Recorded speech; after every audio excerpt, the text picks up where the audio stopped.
Oil. It's the lifeblood of the Middle East, fueling economies and shaping global politics. But for many in the region, it hasn't translated to prosperity. 450 million people call the Middle East home, a region brimming with potential, yet poverty remains a harsh reality. Historians have written pages and pages on this paradox, and come up with several theories as to why the region is stuck in this vicious cycle of poverty. Is it something to do with the religion Islam? Does the colonial past of the Middle East still cast a shadow on it? And in what role did the printing press and inheritance laws play a part in the current fate of the Arab world? Stick to the end and learn about the war theory that gives an alternative perspective on current happenings in the Middle East. In the past, the Muslim Middle East was incredibly rich. Around the year 1000, during the Middle Ages, it made up about 10% of the world's money. Muslims were very powerful, while Europe was going through a difficult time known as the Dark Ages. But there's more to it. Back then, Baghdad had a lot of people, between 500,000 to 1 million, way more than any city in Western Europe. Even the biggest city in Europe at the time, Cordoba in Spain, was Islamic, with around 450,000 residents. Money and business were big in the Islamic world. The pilgrimage to Mecca, just like today, was a massive trade event, and scholars of Islam were closely connected to business. Think about it, many important inventions like algebra and modern medicine were made in the Islamic world during the Middle Ages, so even though these places were Muslim, religion didn't stop them from being wealthy. So if religion wasn't the culprit here, colonial baggage must have haunted the Middle East, right? Maybe it's not what you think. You see, the Middle East was colonized in the early 19th century, but way back in 1700, the Islamic world had already started becoming poorer. Their share of the world's money went down from 10% to just 2.2%. This happened before colonization, so we can't blame colonization alone for their economic problems. So this suggests that if the Middle East was doing really well in the year 1000 but started struggling by the early 19th century, something must have happened between that's still causing their poverty. And here's the catch. In the past, in Muslim countries, the rules for inheritance were based on the teachings of the Quran, which aimed to distribute wealth fairly among all children. This meant that unlike in some other regions, one child couldn't inherit everything while leaving others with nothing. For instance, in the 9th century, during the Abbasid Caliphate, which was a prosperous period in the Islamic world, these inheritance rules were well established. This approach, while seeming fair, had its challenges. For example, during the rule of Caliph Harun al-Rashid in the 8th century, who was known for his patronage of arts and sciences, the concept of equal inheritance was deeply ingrained in society. However, it was during this time that the practice of polygamy was also prevalent among the elites, leading to many children from different wives.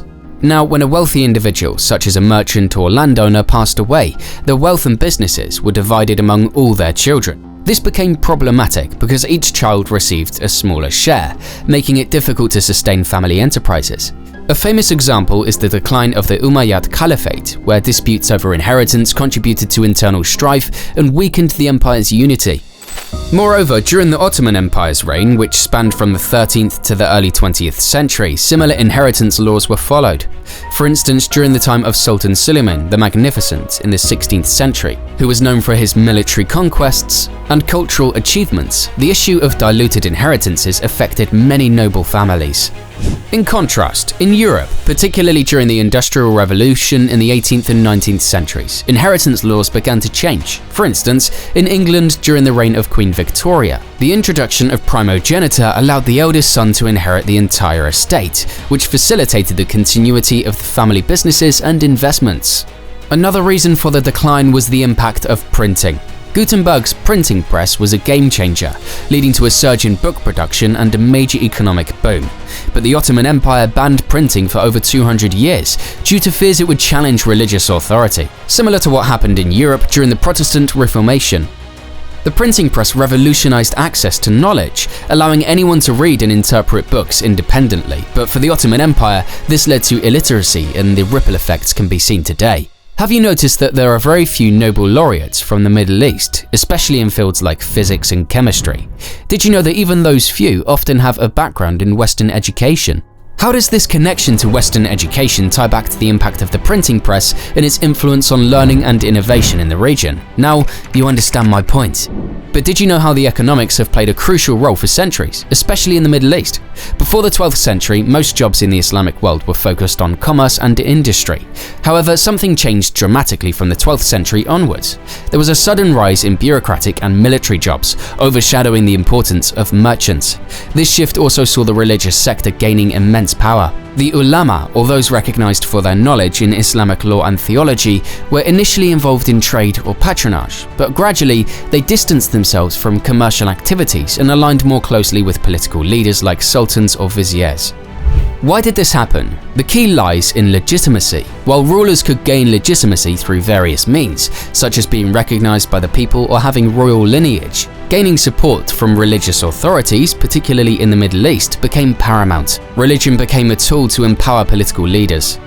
This halted the long-term growth of the Middle East, and even if you see today, not religion but religious authorities still play a big role in the Arab world, and many preachers are against scientific inventions and progress, which to be very honest, has nothing to do with Islam. But some might disagree and would use geopolitics and war to explain poverty in the Middle East.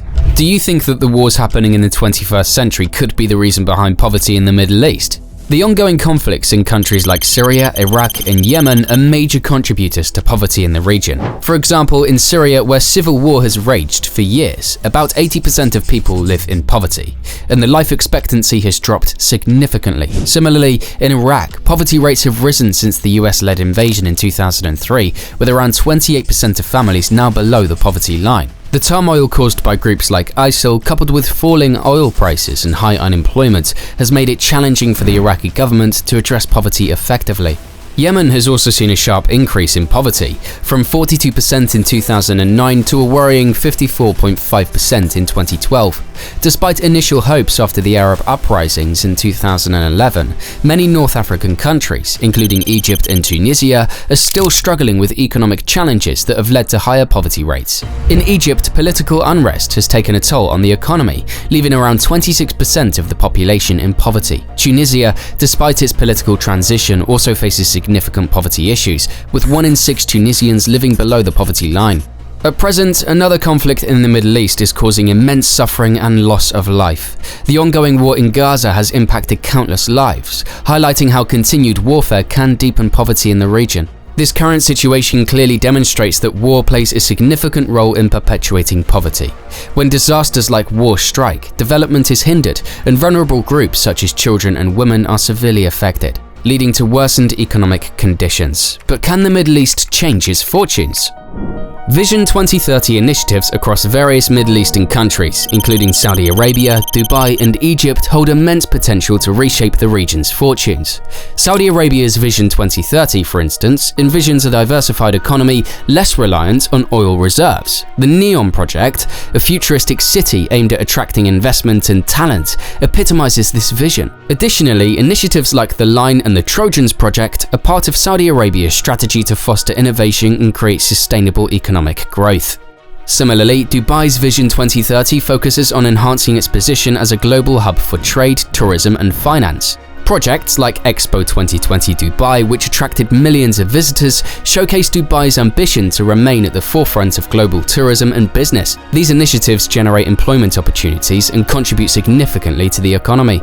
Egypt's Vision 2030 emphasizes economic development through infrastructure projects, investment in renewable energy, and promoting tourism.